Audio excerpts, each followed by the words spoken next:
Good morning, everyone. Welcome to the May 3rd, 2018 Cumberland County Commissioners Workshop meeting. Everyone please stand and join me in the pledge of allegiance. I pledge allegiance to the flag of the United States of America and to the republic for which it stands, one nation, under God, indivisible, with liberty and justice for all.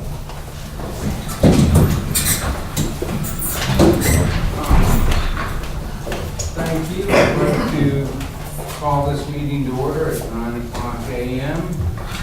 I'd like to open the floor to public comment. Is there any public comment? Seeing none, we will move to agenda items 3 and 4. And this is the preliminary discussion of the 2018-2019 preliminary fiscal budgets. And I'd like to call on Ms. Dana Best. Hi, it's that time of year again. We're requesting to put the fiscal budgets on view on Monday. The fiscal budgets are approximately a $95 million budget that are funded 89% by federal and state grants. That being said, most of the approvals aren't in place for those grants, so we will do budget resolutions as the approvals come through to adjust to what our actual grant awards are. About 5% or 6% of the budget is Cumberland County subsidy. And I'd like to thank all the departments and Carrie, Stephanie, Brandon, and Tammy, who's not here, and all their hard work and dedication in pulling this together. Any questions? You're looking for action Monday? Monday. On display? And then the next item is a budget resolution to the general fund. It's increasing expenses by $621,000 to adjust the budget to the actual 2018 IGT payment. The original budget had it in the previous year's payment, and it is gone up.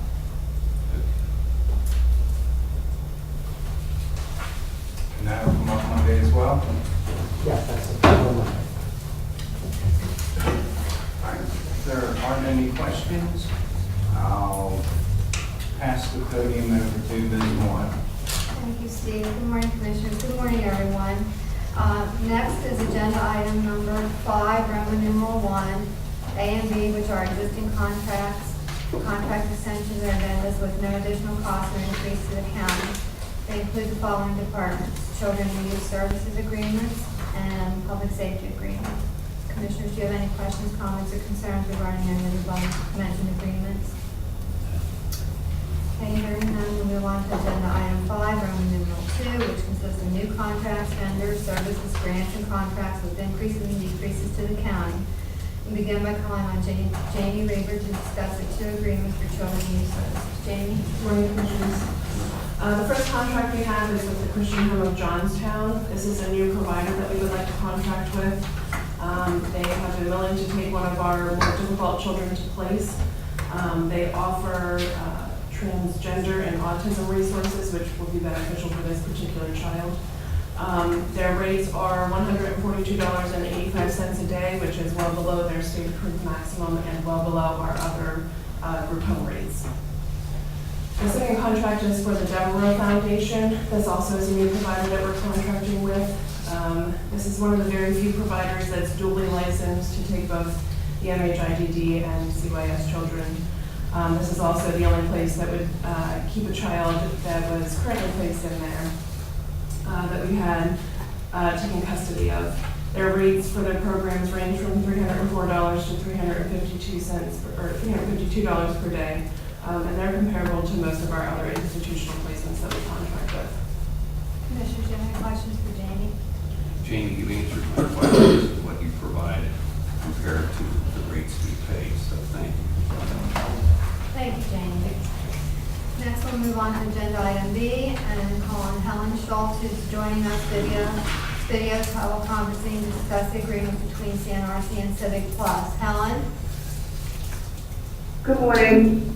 This is the contract the board voted on at the April 11th meeting for standalone Claremont website. Any questions for Helen? Thank you, Helen. Thank you. You're welcome. Next, I'd like to call on Brad King, who will be discussing the agreement between QDOT Engineering and CNRC. Brad? Good morning, Commissioners. We're asking approval for this contract for QDOT Engineering to submit the plans that we need to submit to Life Safety Plan and Review in order to move ahead with the FSES project. We need plans drawn by a certified architect or engineer, and we felt it made more sense to use the engineer we use for the study because they know what we exactly need for the type of assembly for the floor. The contract is for $14,250. It also includes 2 inspections, one during the project and then one at the completion of the project to make sure it's done properly. Is there any questions? You're keeping it running tab. Thank you. Thank you, Brad. Next, I'd like to call on Jack Carroll, who will be discussing the agreement between drug and alcohol and JFT Recovery and Veteran Support Services. Jack? Morning, Commissioners. This is for a new contract with the Just for Today Recovery and Veterans Services Center in Des Moines. You may recall we have a contract with them. They are our selected provider to do the warm handoff work with the hospital emergency departments. This is a separate program. In January, our state agency, the Department of Drug and Alcohol Programs, made available some additional funding earmarked for veterans who have co-occurring post-traumatic stress disorder and a substance abuse disorder. And so it's always been part of the mission of JFT to serve veterans with drug and alcohol issues. We looked at this as a possible way for them to expand their services for veterans.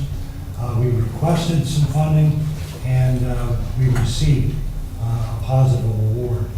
So this would be new funding in the amount of $41,892. The term of the funding is from April 1st, last month, through June 30th, 2019. So it's a year and a quarter, 15 months that we have to spend this funding. It's all state money. There's no county match required, so there's no impact on the county's general fund. What JFT is planning to do is provide recovery coaches for veterans, provide a support group specifically for veterans with a combination of substance use issues and post-traumatic stress disorder, provide some help with housing, which is a problem for some of the folks with those issues, and expand veterans' food share program that they currently operate. Any questions for Jack?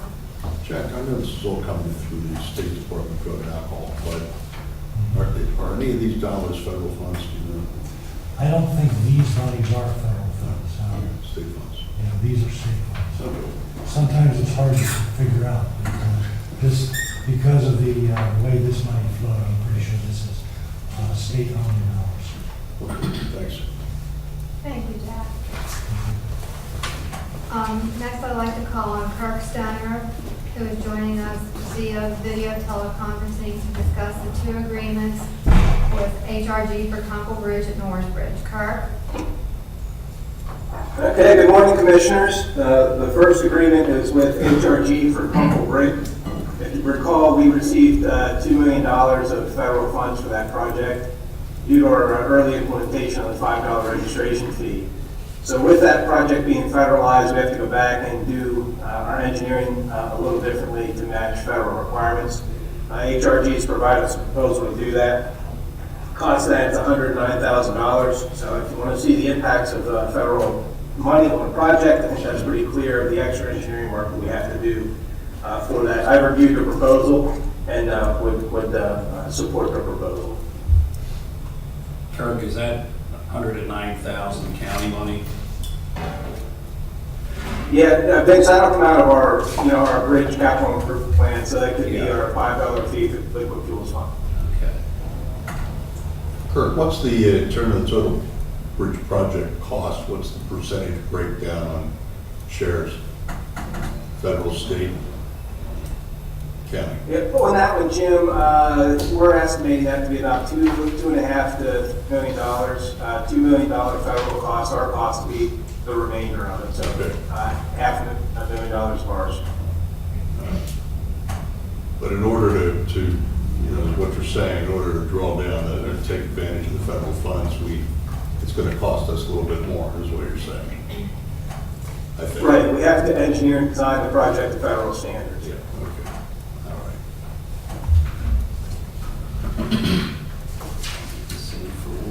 right. Okay, Kurt, you want to go ahead on to Wars Bridge?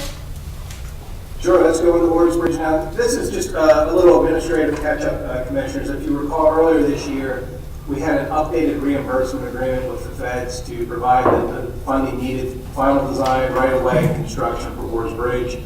We also needed to execute a supplemental engineering agreement with HRG so that they're able to provide those services to us. So this is simply the supplemental engineering agreement with HRG that allows them to spend the federal funds that are allocated to the updated reimbursement agreement we approved earlier this year.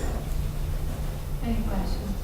Kirk, we're still moving along, we're still looking for construction next year. I'm going to keep asking you this question. Yeah, keep asking, Jim. Hopefully we keep the same answer. We're working through the utilities. That was a difficult phase, $1.2 million of utility relocation costs in the project, but I think we're over that hump. We're still looking at next year. Okay, all right, good enough. When do you expect, like, what would you say, the middle of next year, or the end of next year for construction to start? Let me see. Tell you what, if you want to, Sandy, if you want to go on to the next agenda item, I have one later on. I'll look it up. I'll get you the answer. Okay, All right, thanks, that's good, Kurt. thanks, Kirk. Next, we'll move on to agenda item E and call Linda McCullough to discuss the MHIDD agreements. There are 3 for fiscal year 2017-18 early intervention, 3 agreements for fiscal year 2017-18 intellectual and developmental disabilities, and 1 agreement for fiscal year 2018-19 for intellectual and developmental disabilities. Linda? Okay, the first 3 contracts are for early intervention services, and as you know, that's a state mandated service, and we have increasing intakes constantly in the early intervention field. The first one is an increase of $6,833 for Nicole Custer, who is one of our occupational therapists. Feedy Little Bellies is an increase of $13,009, and this was a new provider that came in this year. We started her contract low, so she has picked up individuals, new individuals, as well as individuals that used to be served by UCP, who no longer does this service for us. And the last one for early intervention is Geneva Worldwide, and this is for language interpretation, and this seems to be an increase in need, and it's an increase of $5,500. On the intellectual and disability side, we have Kingcrest Services. That's an increase of $64,464. This is a residential facility. This year, the state told us we could only contract with some of our residential providers for the first 6 months of the year because they were doing what is called a support intensity scale on every individual in a home. Therefore, this person's support intensity scale finally got finished, and their rate has come in, and so this is an increase of $64,464 to that contract. The Department of Human Services is no money attached to that. That is simply an agreement between us and the state so that our supports coordinators can bill for the services that they do for our medical assistance clients under the waiver. Advocacy Alliance, it's an increase of $5,000, and this is for increased investigations to the neglect or abuse. And the final one is actually an IDDEI contract, but we do have it under ID for 1819. This provider is our software consultant who has provided the software for us and the billing so that we can do our billing through the medical assistance for our supports coordinator services for IDD and EI, and that's an increase of $400 over the previous year's contract. Any questions for Linda? Yes, Linda, maybe you explained it, but when I look at this information, for example, Kingcrest Services, $64,000 increase, Is that due to rate? Is that due to? Yeah, the state, yeah, it's because of the sports intensity scale. The state came up instead of us, each provider doing what we used to call a cost analysis, and then their rate was set. The state came up with this across the board. This is the rate if you have a 3-person home, this is the rate for a 4-person home. And then within that rate, the rate is determined by how much support the individual needs. So once this was finally done, we were able to finish their contract for the year, because we couldn't do it at the beginning of the year. So the state establishes the rate. Correct. We do not establish any rates for IDD anymore. Any other questions? Thank you, Linda. You're welcome. Thank you. Next, Justin Miller is joining us via video teleconferencing to discuss the PADEP application for registration to hold the 2018 Household Hazardous Waste Event. Justin? Morning, Commissioners. Yeah, so what I have for you requires signatures. It's called an application for registration to hold our 2018 Household Hazardous Waste Event. Back in February, you authorized sending a letter to the Department of Ag, letting them know we're going to do an event. That makes us eligible for the Department of Ag to pay for our pesticides we get.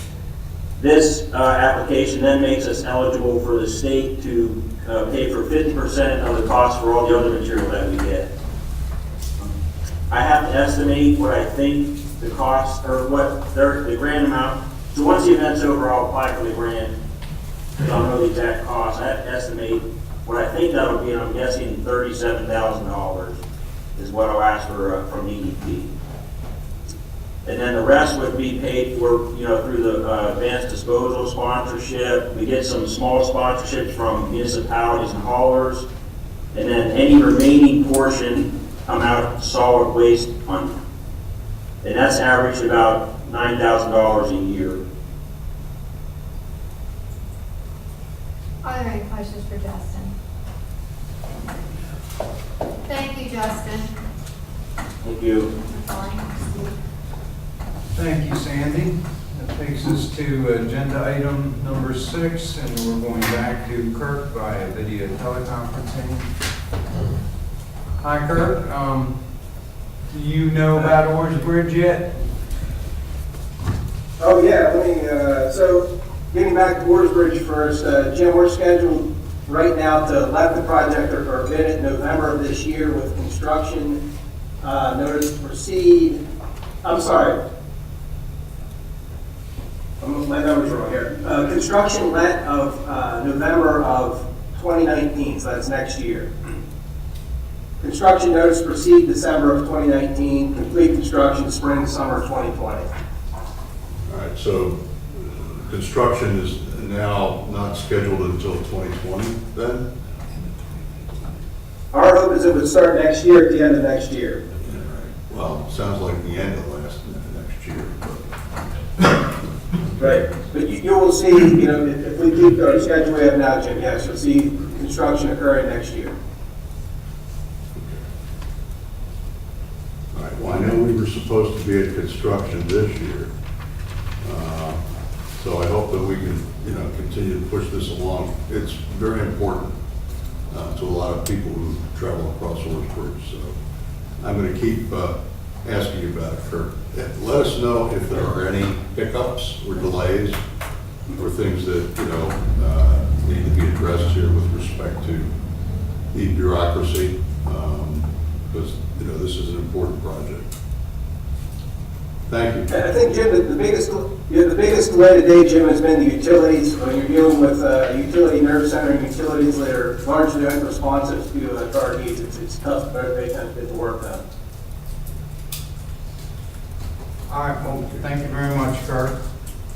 Now that takes us to discussion of authorization to advertise ordinance 2018-4. Kirk? Sure, Commissioners, about 2 weeks ago, we had a report from South Middleton Township that an overweight vehicle weighing approximately 129,000 pounds used Cocoa Bridge, which has a weight restriction of 20 tons on it. Working with Keith now to look at our enforcement procedures for that, for the driver that drove over that. But I had HRG look at the bridge to make sure there was no damage to the bridge. In their inspection of the bridge, they did find advanced deterioration in some of the members that warranted being, the post in the bridge being downgraded to 10 tons. And it's currently at 14 for singles and 20 tons for combinations. We're going to propose lowering the weight posting down to 10 tons. Are there any questions, Commissioners? All right, Kirk, we want to move on to agenda item number 7, and this is the submerged lands license agreement for the Sample Bridge replacement project. Yes, Commissioners, this is a permit that we need for Sample Bridge. It's really just a normal part of the project. We need a land license agreement for our bridge to occupy waters of the Commonwealth. Any questions, Commissioners? All right, the next item, item number 8, is an action item, and this is, Kirk will discuss regarding the approval of resolution 2018-9. Commissioners, this is a resolution that we've worked on this week. As you're aware, I-81 continues to see increased traffic, increased truck percentages. Recently here, I think we've had an accident nearly every other day in the Carlisle area. That is directly due to the larger number of traffic on the interstate and then some of the unique design issues here in the Carlisle area. But I think if you look at the Interstate I-81 corridor throughout the entire Cumberland County, it has its issues, and moving ahead, I think we need to get a game plan together to figure out what we're going to do with it.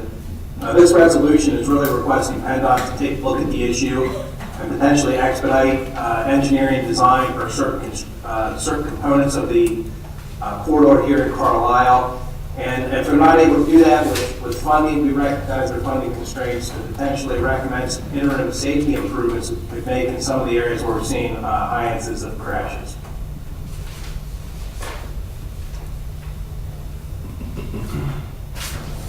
Okay, any questions or comments before we take action? Kirk, thank you for bringing this to our attention. And Jim, thanks for putting the final touches on this resolution. No, I think it really gets our point across. Yeah, just a couple of comments, and we have increased congestion, increased volume, and as a result of that, there's increased safety hazards on Interstate 81.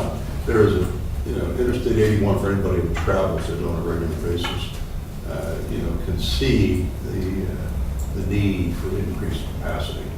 Now, we just went to 3 lanes both directions between 581 and Route 114. That's resulted in some improvement in that particular area, but that's like only about 2 or 3 miles. And to be honest with you, Interstate 81 throughout the entire region, from the intersection of Interstate 78 all the way down to the Maryland border, the planning should be underway right now, if not yesterday, for expansion to 3 lanes in both directions.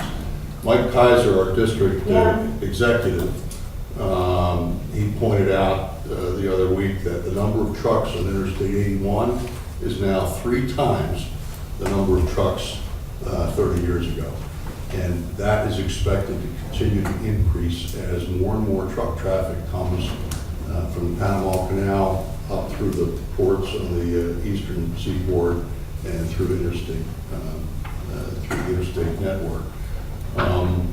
It's interesting to note that the American Society of Civil Engineers did a recent report. They noted that Pennsylvania took action 5 years ago to provide for a significant increase in funding for road and highway improvements, infrastructure improvements, and that is resulting in a significant amount of additional funds that's been made available.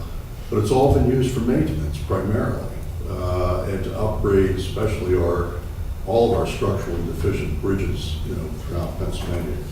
But even with that, the Society of Civil Engineers said that in a recent report that truck traffic on Pennsylvania's 1,855 miles of interstate roads averages 34%. And that's more than double the national average. So we're talking about Interstate 81 today, but we also have other problems on all of our interstates. Here's what they said: without construction of new roadways and lanes to increase capacity, Pennsylvanians will continue to sit in traffic. Congestion, which costs the average commuter 182 hours of delay and 86 gallons of wasted fuel every year. To put that into further context, they went on to say that's over 4 weeks of vacation and a full month's worth of fuel for a vehicle with average gas mileage. So this is costing, consumers, and it also, results in, traffic and safety concerns. Statewide, according to the engineers, congestion is costing drivers over $3.7 billion a year in lost time and wasted fuel. So this resolution that we're considering today is hopefully going to, at least bring this further up on the agenda for our transportation planners to think about, but also, more importantly, I think, is the need for the federal government and our elected representatives to act. Okay? The interstate system, constructed during the Eisenhower years, it needs to be rebuilt, not just maintained.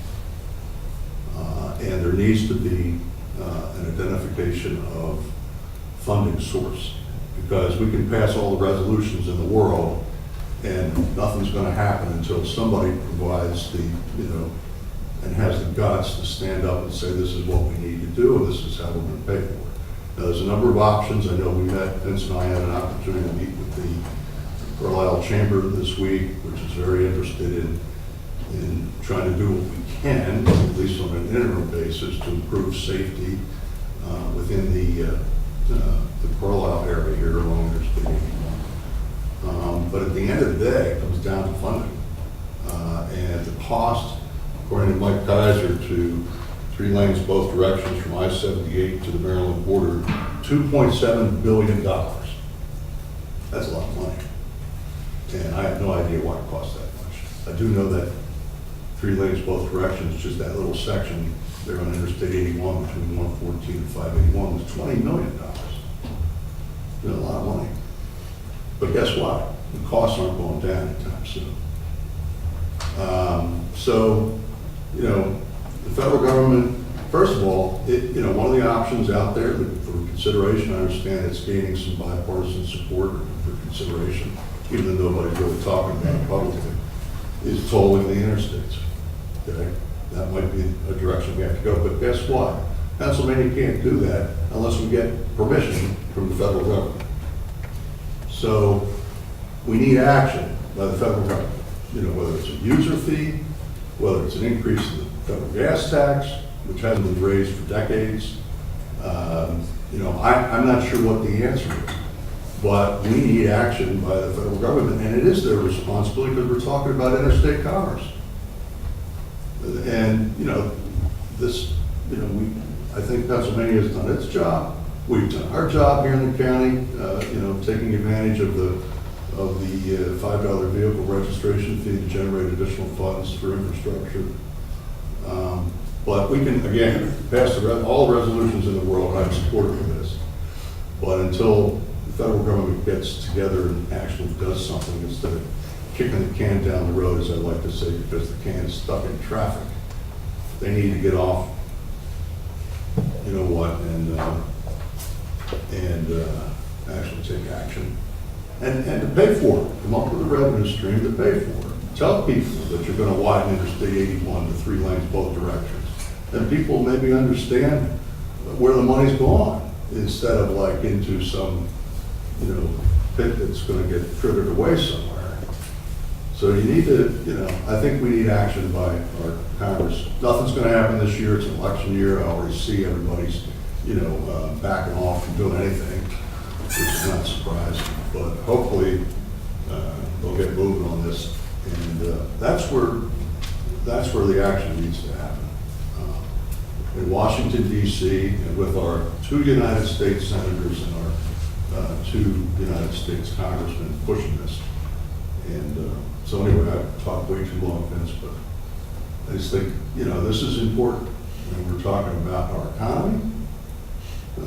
And, because I'll tell you what, we're the fastest growing county in the state of Pennsylvania. We're not going to be the fastest growing county if people are sitting in traffic on Interstate 81. So it's time for the politicians in Washington to stop thinking about just today and get past the next election and start to think about the future. So, I hope we can bring attention to this. I don't know, the resolution, I didn't see where it said where we're sending it, but I would suggest in addition to sending it to Secretary Richards at PennDOT and Mike Kaiser, our district executive, that we should also send this perhaps with a cover letter to every one of our federal representatives and our state legislature. So, I think that's a good idea. Commissioner Hirschler, you're an elected official. You can talk as long as you can. Any other questions or comments? Okay, is there a motion to approve resolution 2018-9? Make a motion to approve. Is there a second? I'll second. Any further questions or comments? All in favor, say aye. Aye. Motion carries. Thank you, commissioners. Thank you, Kirk. Need some photos or something behind it. So he's sitting this, coming down this nice office background. That takes us to agenda item number 9. We go to Melissa Smith, who's joining us via video teleconference to discuss the bid opening on CNRC oxygen supplies and respiratory therapy services. Melissa, good morning.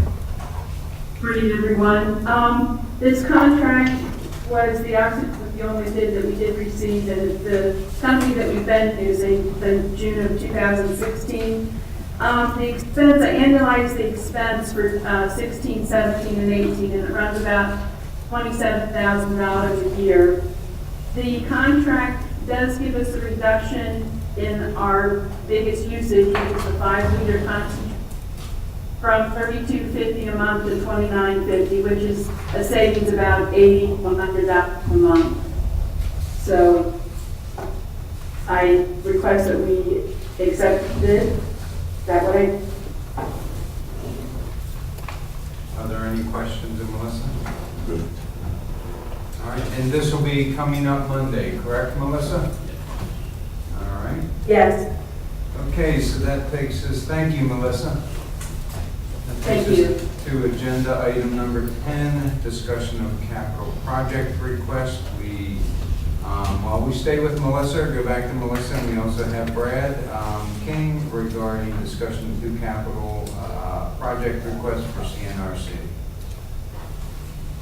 Brad? Sure.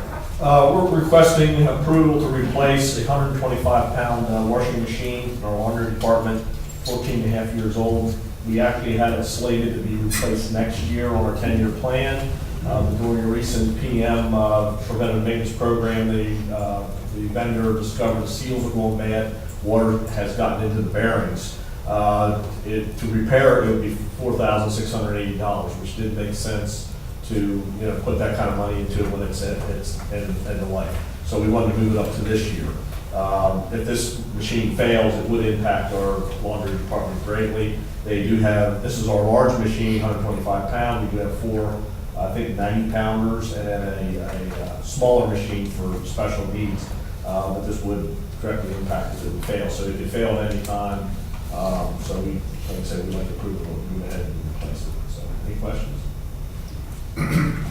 Thanks.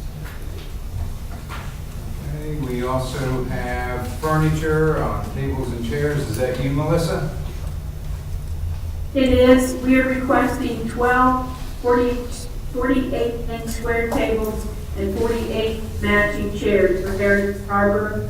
Currently, the harbor has several mismatched chairs that have very hard edges, and the residents have and can't slip out of the chairs because the material on the seat is too slippery. The tables in there currently are round, so they can't put them together for activities. So this is what's budgeted for in the 18 budget, so we're hoping that you would approve the new table and chairs. Okay, any questions, commissioners? All right. Not seeing any. Thank you, Melissa. Thank you, Brad. Thank you. Thank you. Thank you. We'll move to domestic relations, and we have Charles Brothers here regarding a DRO vehicle and mobile radio. Charles, good morning. Good morning, everybody. We're looking at a project of $42,235 that comprises two purchases, one of a vehicle from Koch and the other part being two car radios. The total cost, once it's all said and done through federal reimbursement to the county, will be $19,083. Both purchases will be under a CoStar's contract, and the radios will be P25 compatible. And did we coordinate with public safety over the radios? And I think we are two different vendors that we used. Do you have any feedback on that? From the meeting that we had, and actually speaking with Jason from the Sheriff's Department, we had another vendor that we were over purchasing the vehicles. We're shifting gears going with Koch. And with regard to the radios, I spoke with Moyer, and they're actually gracious enough to give us two radios that they have as a trade-in, which was the major difference between their quote and ours. They had radios they were trading in that they already have. We did not. So they were gracious enough to give us those radios to give us a lower price on those radios. Excellent. I appreciate you working with the Sheriff's Office and public safety in the interim. Any questions, commissioners? Thank you. All right, thank you, Charles. That takes us to Jason on the capital project request for two vehicles for the Sheriff's Department. Jason, good morning. Good morning. Good morning, Commissioners. This project is a capital project total request for two vehicles. Total project cost $100,786.52. This is the third year of our 5-year vehicle plan that we started 3 years ago, which would be replacing one vehicle and adding one. With this going forward, we updated our 5-year vehicle plan, and we will not be requesting any new vehicles in the 4th or 5th year. So I actually did update our budget capital request paperwork because the original one that I submitted last week said we're in the 5th year of a 5-year plan. That was me getting ahead of myself, thinking we're in the 5th year because we're not adding any or replacing any in the next 2 years. So I adjusted the wording on it just to say we're in the 3rd year of a 5th year. 3rd year of a 5th year plan, yes. Just because I'm getting ahead of myself, knowing that I don't have to do this in the next 2 years. And I thought we were in the 5th year. So we're in the 3rd year. Barring any emergencies or anything coming up that we have some mass loss of some vehicles and we need to come to you for some help, but that's the plan. And we're going to hold you to no more vehicles. Okay. We'll do our best to keep it that way. So 5 years ago, how many vehicles did the sheriff's office have? 5 years ago?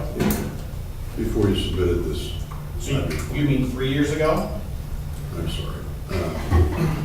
The 5-year replacement plan submitted 5 years ago. So let me show you this. That's what I'm referring to. This is actually updated to say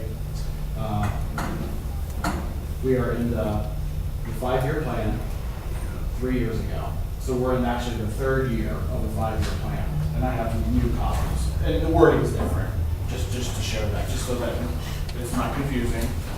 I make some new copies. Well, my question is, how has the fleet grown over the past 5 years in terms of the vehicles?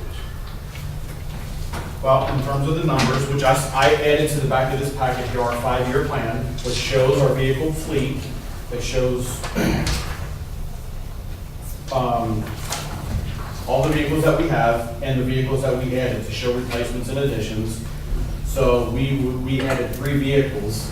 Actually, we've added 2 vehicles in the last 2 years, this being the 3rd year. So we will have added 3 vehicles in 3 years.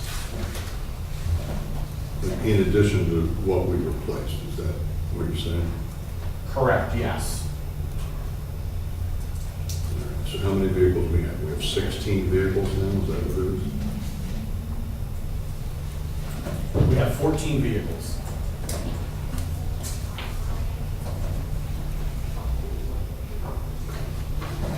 Now, you see the number 16 on there, that's because we skipped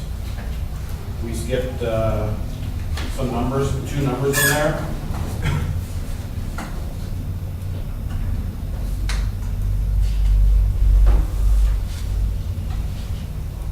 On the 5-year fleet management plan, the very first area, you will see our current fleet right now. It says projected year end 2017, that's our current vehicle fleet. To show the 14 vehicles, the years they're making, the models, and current mileages. Okay, I'm sorry, what was confusing me is the car numbers, sorry. Yeah. All right, so we have 14. Well, how many vehicles did we have 5 years ago? I'm sorry, I'm repeating myself. 3 years ago? 5 years ago.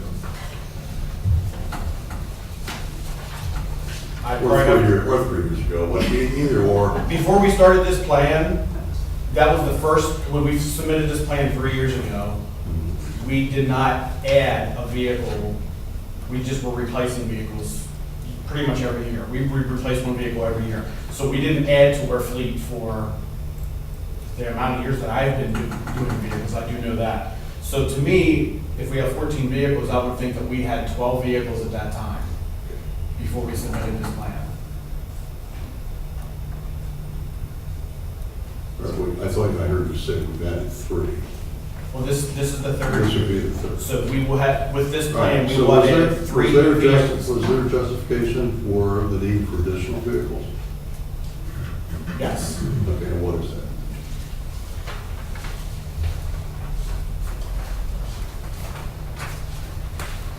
Well, that, I guess it's not on this paperwork here. It would have been on the original submission of the 5-year plan. Okay.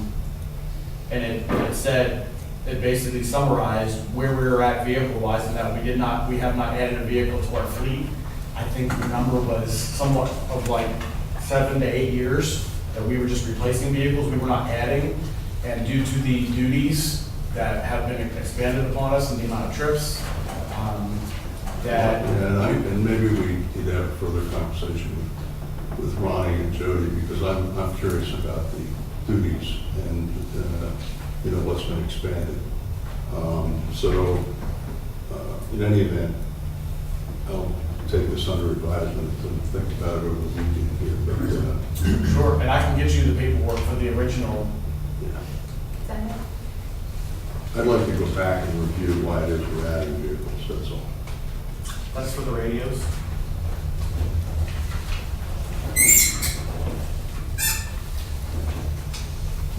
Okay, well, Jason, do you want to reach back and look at what was involved in the Sure. original 5-year plan? Yes. And what may help with consideration?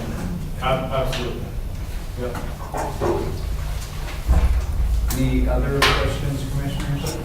Have we had a vehicle when we added the officer at Big Spring? No, There was not a vehicle. Okay. no, not per se. We did not have that figured into the summary. We need an extra vehicle because of that position. Right. Although that person does have a vehicle, he has our highest mileage vehicle, just because he went to the school and back and it's not a very far trip. So we did not request to add a vehicle for that specific position. Yeah, Jason, if you could just supply that original information and let me think about it over the weekend here. Sure. Yep. My only comment, and I don't mean to sound negative, do we really need this many vehicles? Maybe we do. It seems to be a lot. Well, I can get that summary to you, and it pretty much breaks down what each vehicle is used for on a daily basis, compared to like what our assignments are, what our evening shift encompasses, how many vehicles we use for that, how many vehicles we use for prisoner transports every day. what each vehicle is used for and the justification for why we needed to add 3 vehicles to that 5-year plan rather than just replacing. We did have a lot of discussion when the plan was first implemented about Yes. the volume of it and the mismatch between the vehicles and the missions that was going on. Sure. So we certainly asked a lot of questions then, but Yep. it would be helpful. If you need a refresher with that, and I can get that paperwork and, that's fine. Right. Yep, we can do that. Thanks. Sure. Thanks a lot. Yep. Thank you, Jason. That takes us to the next agenda item, which is the Court Administrator's Department. We have Melissa Calvinelli with us, and John Locke is joining us via video teleconference. Melissa, do you want to start? Yeah, this is for painting and carpet in courtroom 2. We had asked maintenance to take a look at carpet. There was a large tear in it, and we've asked about repairing. When they took a look at it, they discovered that the carpet in courtroom 2 is actually, I'm going to read you exactly what Brent Durham sent me. It is fraying at the seams and is delaminating underneath, causing ripples in the carpet, which are trip hazards. We asked for a repair. When facilities looked at it, they determined that the carpet in the entire courtroom needs replaced because it is now a hazard. If it helps, it is still the old rollout carpet. It is not the squares, so it has not been replaced since we started maybe 10 years ago going to those squares. My guess is it's the original carpet from whenever the last time that courtroom was completely redone, which was before my time, and I've been here for 16 years, so I don't know if that helps or not. And the painting, the judge requested painting in the courtroom. I said, my question would be for John. Do we have an anticipated life expectancy for the carpet when that was installed? And do you know if we're tracking with that? I know it's a very high traffic area. The carpet Melissa was talking about, that is the roll carpet. And we don't use that anymore. We use the towel carpet, and that has a 15 to 20 year life expectancy. And it has warranties and no fraying and so forth. But with the roll carpet, years and years and years ago, they used to use all roll carpet and end up replacing them every 5 years. We found that it's more cost effective because the carpet lasts longer and we get a lot more wear out of it. So we will be using the towel instead of the roll carpet this time. So this particular carpet, it's not like this was unexpected that it would be worn out at this point. The particular carpet we're talking about right now was a roll carpet that was installed before my time, I think. And once it starts delaminating from the back, there's nothing you can do about it. And it does create a lot of tripping hazards. And as far as that warranty on that carpet, I would assume that it's only like a 5-year warranty because of the roll carpet and because of the backing and because there's a whole bunch of different grades of carpet. The cheaper grade carpet was what was being installed in the past, but it wasn't lasting, it wasn't holding up, especially with the high traffic volume. Yeah. Okay, you've answered my question. So, are you sharing the same cell with Stoner? Was that? What's that? It must be a man thing, you need some photos or something back there. Now wearing blue too. I was I gonna will say, get something back. I thought Stoner was auditioning for the Blue Band group, and he's got the right face for it and everything. You need some lights, man. Bring out your natural, If you're looking at totals, so the carpet was $9,875.92, and they're estimating $18,000 for the paint job, which is right at $27,000. And I believe facilities has indicated that they are going to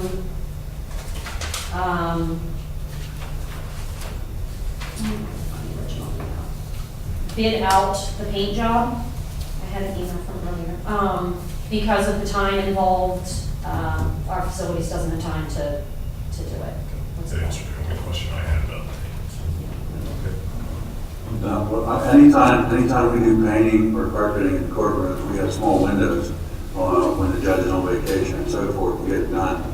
So it is a lot more efficient to have it contracted out and have it all done and have it in the contract that it has to be done in a certain time period.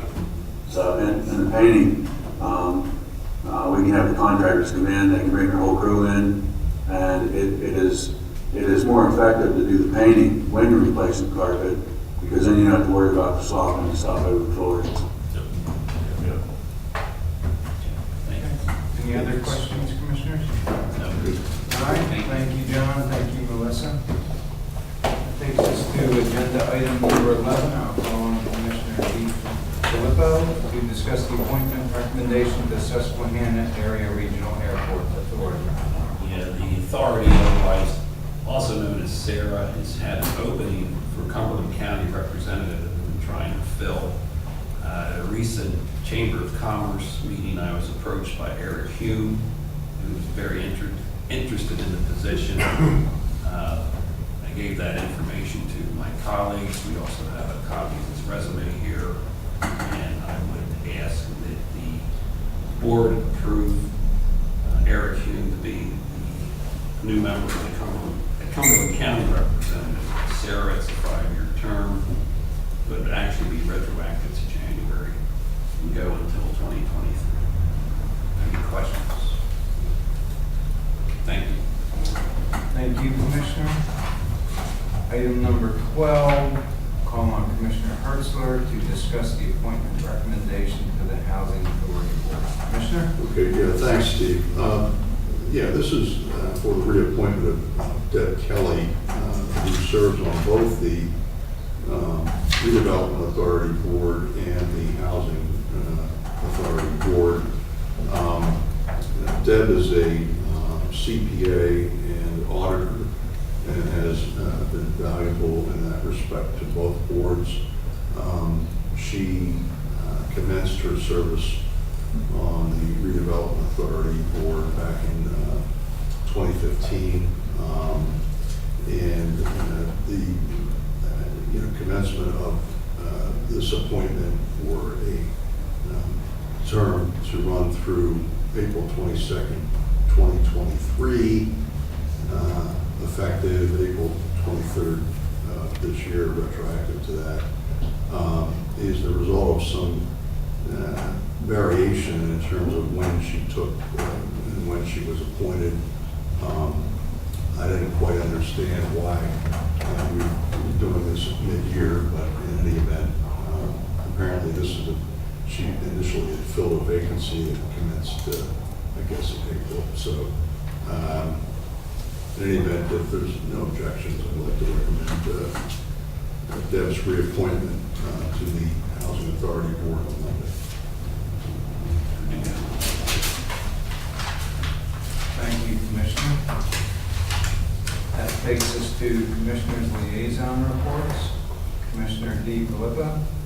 Yes, thanks, Steve. I hadn't on the call in the last 2-week cycle, but I do want to announce that I had the pleasure of attending the 33rd Annual Cumberland County Envirothon this past Tuesday at Pine Grove Furnace State Park. There were students from 9 area high schools competing, and the Cumberland County Envirothon is presented by our Conservation District. It's an academic competition that provides high school students hands-on field experience dealing with natural resource issues. Students completed 5 exams that tested their knowledge on aquatics, forestry, soils, wildlife, and a current issue, which was benefits of grassland and pasture land management. There were 112 students that participated. Schools included Big Spring, Boiling Springs, Camp Hill, Carlisle, Cedar Cliff, Cumberland Valley, East Penn, and Mechanicsburg and Shippensburg. The Green Salamanders from Cumberland Valley High School took first place.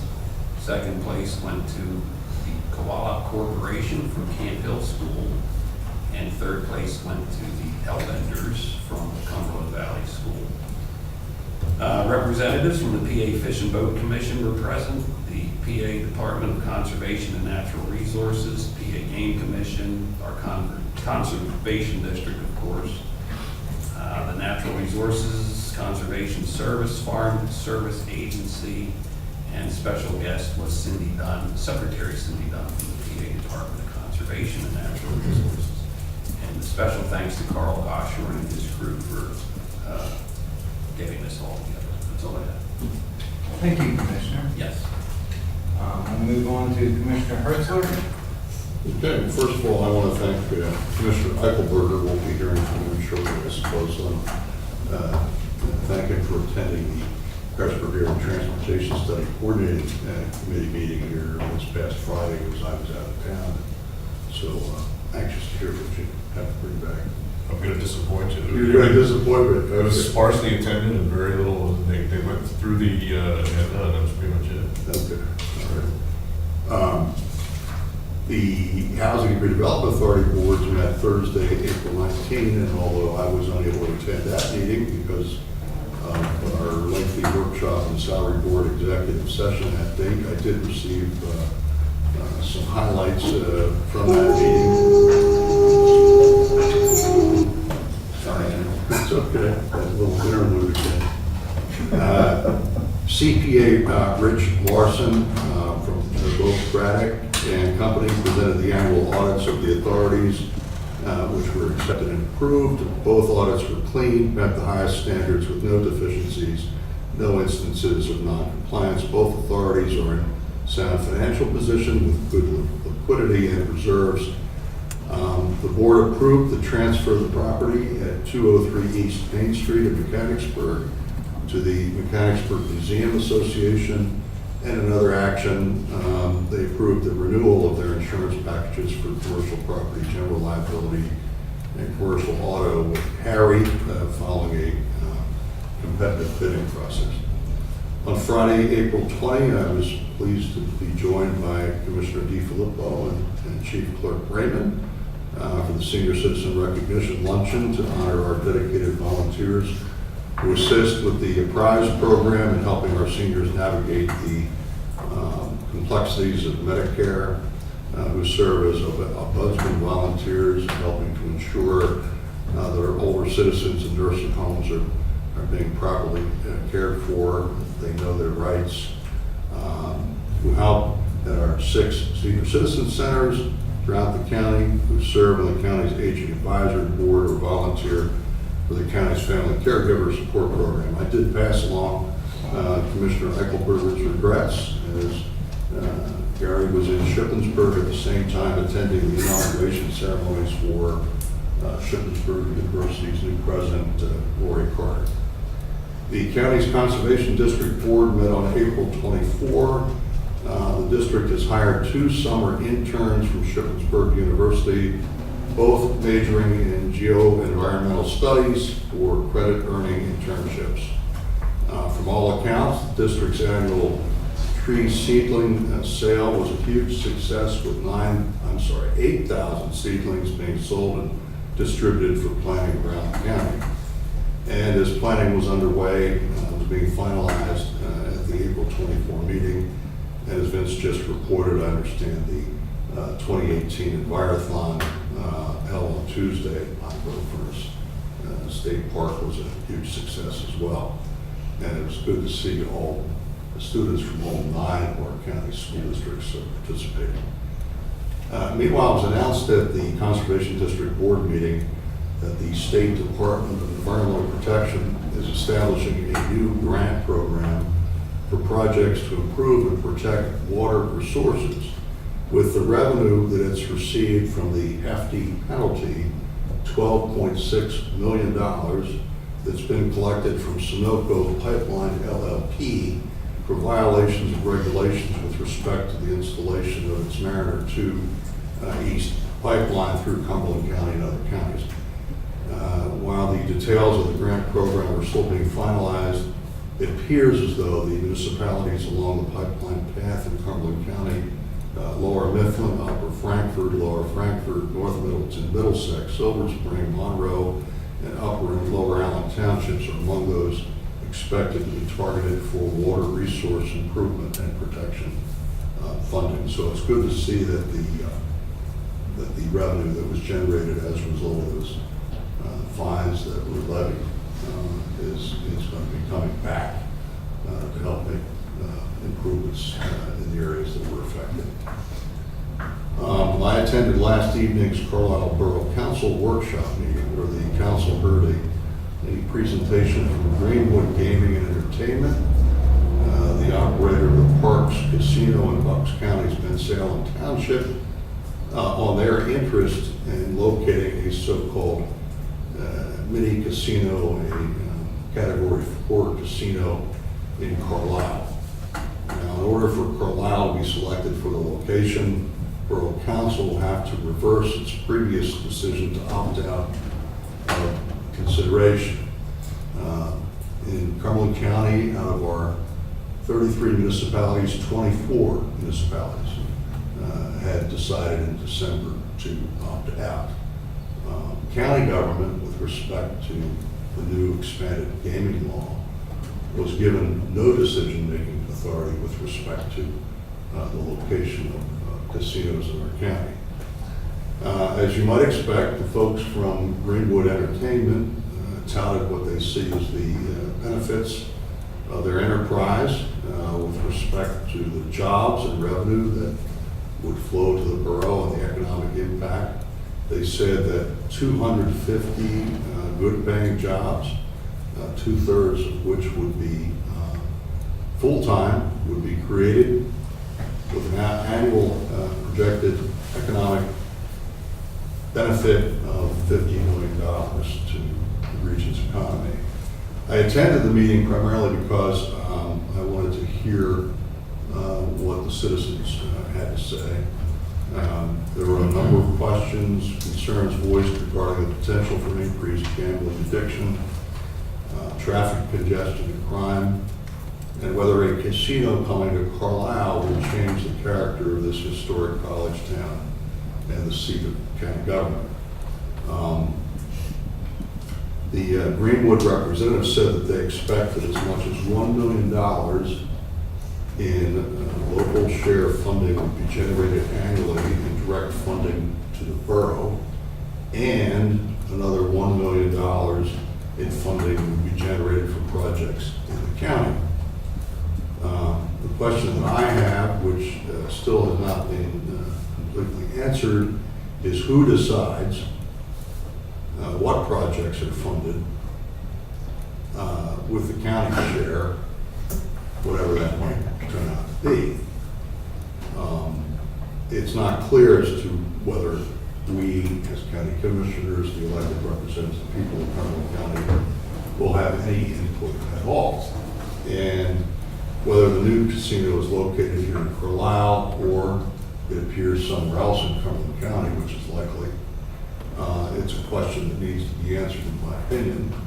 And I believe because the way it's set up, as I understand it, is that unlike other counties in the previous gambling law, they get a direct share of the funding as a host county.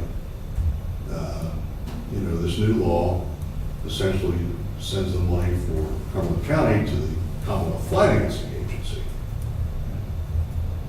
The Commonwealth Financing Agency is made up of essentially the leadership, both sides of the aisle, and the government.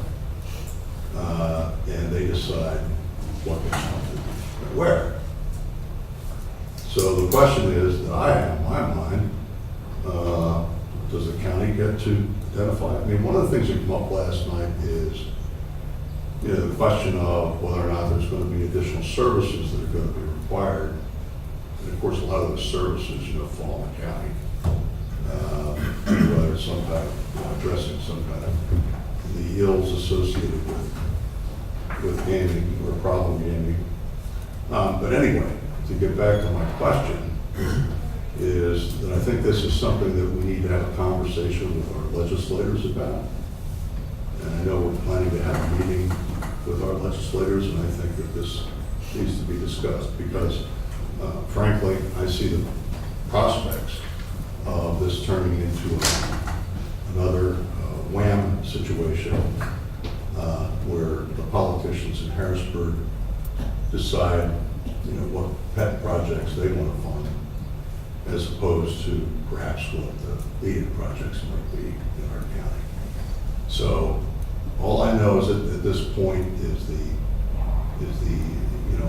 we're going to get these grants that are supposedly designated for Cumberland County, and it's it's for things in the public interest. I understand it's very general. But I think that we as a county should have a role in deciding if and when a casino opens up here in Cumberland County, and if and when there's a county share, how those dollars should be expended. So I think this is a conversation we need to have with our lawmakers. That's all I've got. So we'll see what Carlisle decides. I couldn't gauge as to where Borough Council asked a number of very good questions last evening. And I mentioned to them that, it's all on them. We don't have any, we were not given any decision-making authority with respect to new casinos located in our county under the law. So we'll see what Carlisle decides. In the meantime, there's other municipalities, I said 24 opted out.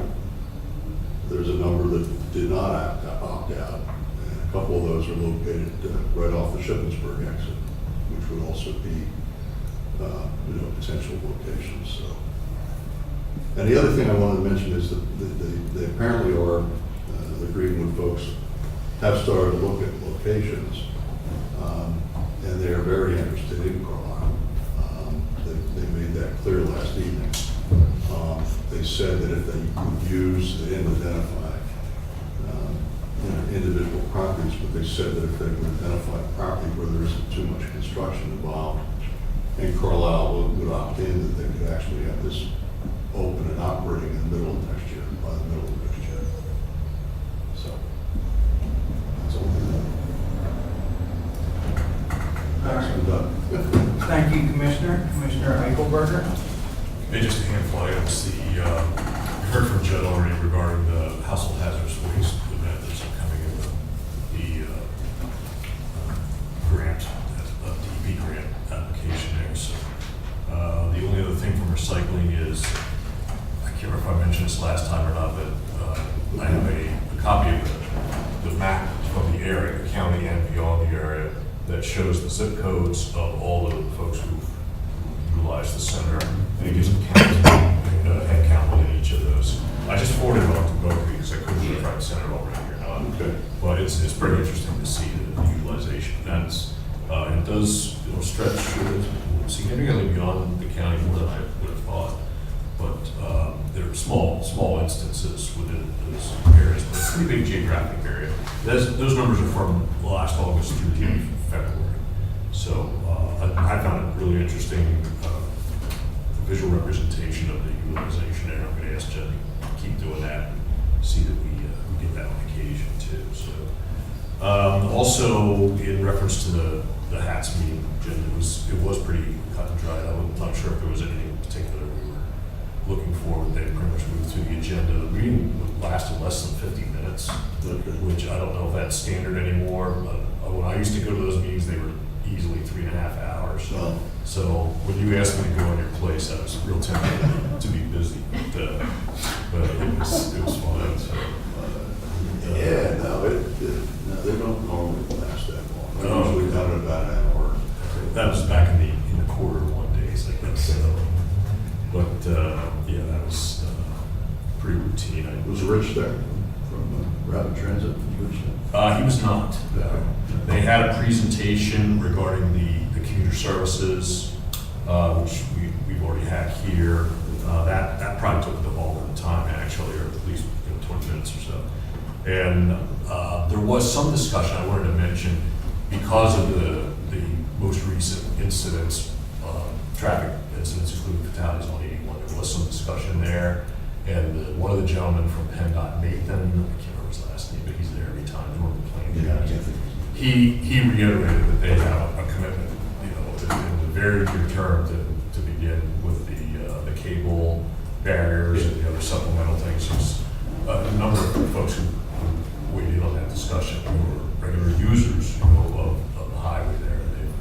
They're supposedly moving north and from the Shippensburg area, and they're supposed to be done this year, according to Mike Kaiser. So they'll take a meeting. So he wanted to stress, because the question was raised about the incidents, that is, they are fully committed to that, and they're hopeful that that's going to have some meaningful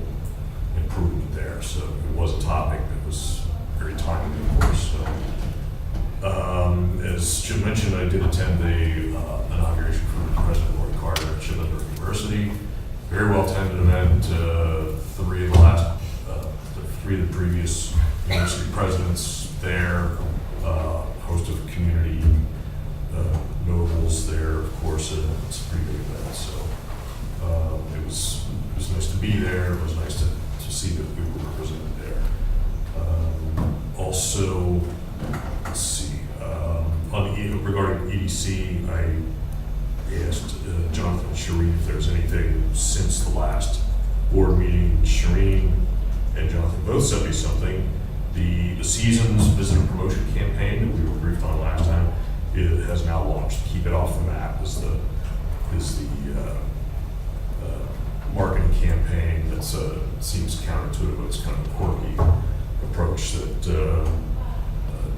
was presented, was much more interesting presented to us than what the name might imply. But so the visitor promotion campaign has begun. The proposals, the RFP was out for the tourism grants, and Shireen said that the demand continues to be very strong. They have thus far having committed over $480,000 for 6 projects, so that's a pretty good indication. We continue to have a pipeline of great ideas from local partners on how we can increase the visitor promotion function and promote Cumberland County more effectively. So that continues to be popular. And also, Jonathan mentioned to me that they closed last week on a $100,000 Pennsylvania Industrial Development Authority grant in Hampton Township. It's been in the works for a while. The interchange study in Carlisle is being finalized, and the final report will be in the next few weeks. Of course, there was the online survey at 175 citizens who participated in that. And the heavy equipment operator pre-apprenticeship program is starting this summer for incoming high school seniors. Just a reminder that that's very close to kicking off. The only other relevant matter there is just a reminder that the annual Cinco de Mayo event that all the chambers participate in Shippensburg is being held tonight. And I can't make that, but if any of you are going, if you've been there, it's a great opportunity to connect a lot of community leaders. And just a reminder, if you're going, that this year it's being held at the Volvo Construction Headquarters, not at the university's Foundation and Conference Center, so where it's historically been. So it'll be a nice opportunity to increasingly bring Volvo, a big employer in that area, into community events. What time is that, Gary? I believe that starts at 5. Okay. Maybe as early as 4:30. I'd have to check the email to be sure. But usually I think of that it's a 5 to 7 event. I cannot make it. I think I can't either. I have a Okay. All right. I'm sure our folks from EDC will be there. We'll be well represented. Although John's in Detroit right now for a conference. Staff will be there.